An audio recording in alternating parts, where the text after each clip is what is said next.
जैसे कोई मित्र और उसकी पत्नी आ जाते हैं मिलने के लिए, तो हम क्या करते हैं, मित्र को भी पूरा रिस्पेक्ट देते हैं, आओ आओ भाई साहब यहाँ बैठो। उनकी पत्नी आती है, आओ बहन जी बैठो, और प्लेट ले आवे, सब्जी आप ठा के ले आवे, ले खाना खाओ, है बिस्कुट खा लो, चाय पी लो, कितना प्यार देते हैं। और अपनी पत्नी ने खुरकावा है, गुड़की गाल है तो, और दूसरे की पत्नी को कितना प्यार से बोल रहे हो। तो क्यों ना हम अपने घर में भी ऐसा ही माहौल बना लें। अब जैसे घर में कोई नुकसान करके कोई राजी नहीं, कोई नहीं करता, ठीक है, अनजान बालक तो कुछ भी कर दें, ना पत्नी करे नुकसान और ना ही पति कर सकता, ये तो होना हो सब वो हो जाता है।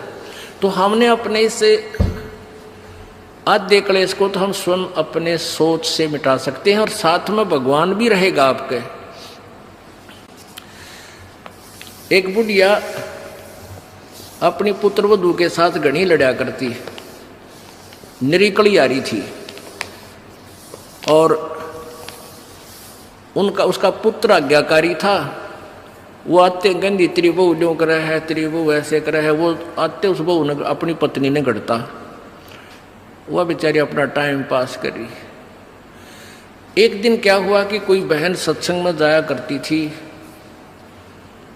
और उस बुढ़िया तो बोली, अपनी सहेली तो यानी बुढ़िया वह थी, बुजुर्ग वो थी, कि चल सत्संग में चलेंगे, थोड़ा सारे दिन बहू के लड़े जा है, तेरा भी मन और सा हो जाएगा। तो वह भी चली गई, उन्होंने ज्ञान सुन लिया, अच्छी आत्मा थी, सत्संग का असर हो जाता है।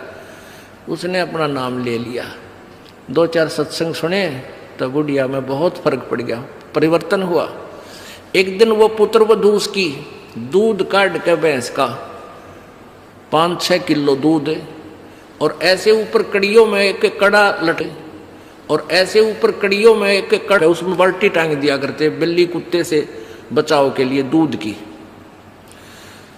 तो उसने वो प्रतिदिन टांगती थी, ऐसे ऊंचे हाथ करके नो टांगना होता था। तो वह दूध काट के ले आई पुत्र वधू, और उधर से वो उसका ध्यान दूसरी साइड हो गया, और वो नो करके एक बार तो नो कर लिया, अभ्यास सा था उसका बड़ा, नो करके नो किया, वो उल्टी साइड तो लग गया, और वो टंग्या को नहीं, उसने सोचा टंग्या छोड़ दिया, वो छोड़ते बाल्टी नीचे गिर गई, सारे फर्श पे दूध फैल गया। अब वह पुत्र वधू उस एटम बम का नहीं देखा बुढ़िया की तरफ, अज्ञा बेरानी के सुनावेगी। तो अब बुढ़िया बोली, बेटी कोई बात ना, आज ये हमारे बाग में ना था, इसने ठा ले, इसको ऊपर से साफ करके और भैंस के चारे में डाल दे, कोई बात ना, ये तो अपने बाग में ना था बेटी। अब पुत्र बुद्धू सुन होगी कि आज इस तोब में तो गोले ना लिख ले, यद बहुत मीठी बाणी बोली, ये कौन सा स्टेशन पकड़गी बुढ़ी आज यार।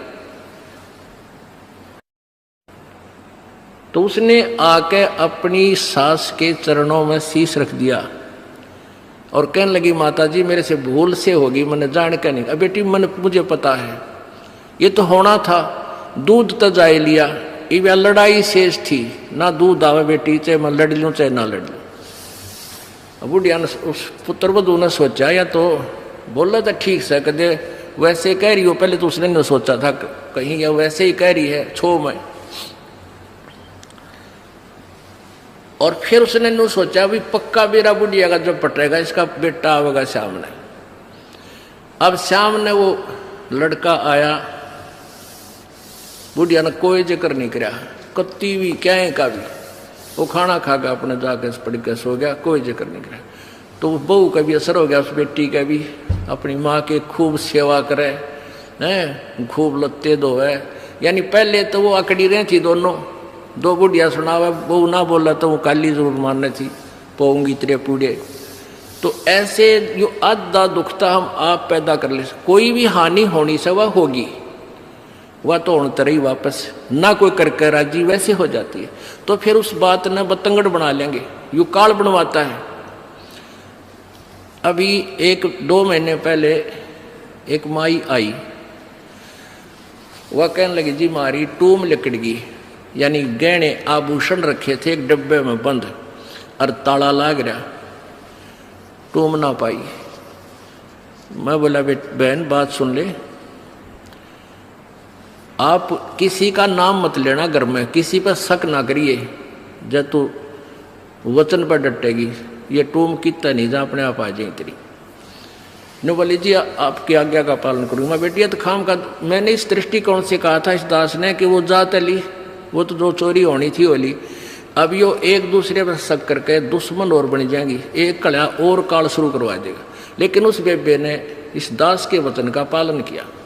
नो बोली जी कत्ती जक्र नहीं किया, और उस पुत्र बद्ध से भी कह दिया बेटी कोई बात ना, महाराज जी का आदेश है किसी पर शक नहीं करना है, ना किसी का नाम लेना, मारी होंगी तो आ जाएंगे। अब 2 महीने पहले 3 महीने पहले की बात थी। अब चौथा दिन 5वां दिन उस दिन आई वह पुत्र वधू और वह पत्नी वह बहन। न्यो बोली जी वह न्यो की न्यो पागी टूम 2 तालियां के भीतर, और इस बउआ का हाथ लगी या भाजी आई कि माँ देख टूम न्यो की नो दरी इसमें, और वही डब्बा न्यो का न्यो उन तालियां के भीतर है। कल बताओ रो में चौथा 5वां दिन आकर। तो पुण्यात्माओं इस युग काल चाव है कि इनके रोज जूत बाजे, किसी भी कारण से पिता पुत्र की, भाई बहन की, और आपस में पति पत्नी की, सास बहू की, इन्होंने तो फिर आपस में फिर समाज की। इसने ये चाहता है कि भक्ति तो दूर हो जाए, भगवान का नहीं सोचे, नहीं अपने ही खड्डे में आप पड़े रहें। और परमात्मा चाहता है ये बच्चे आपसी राग द्वेष छोड़कर मेरी तरफ ज्यादा ध्यान।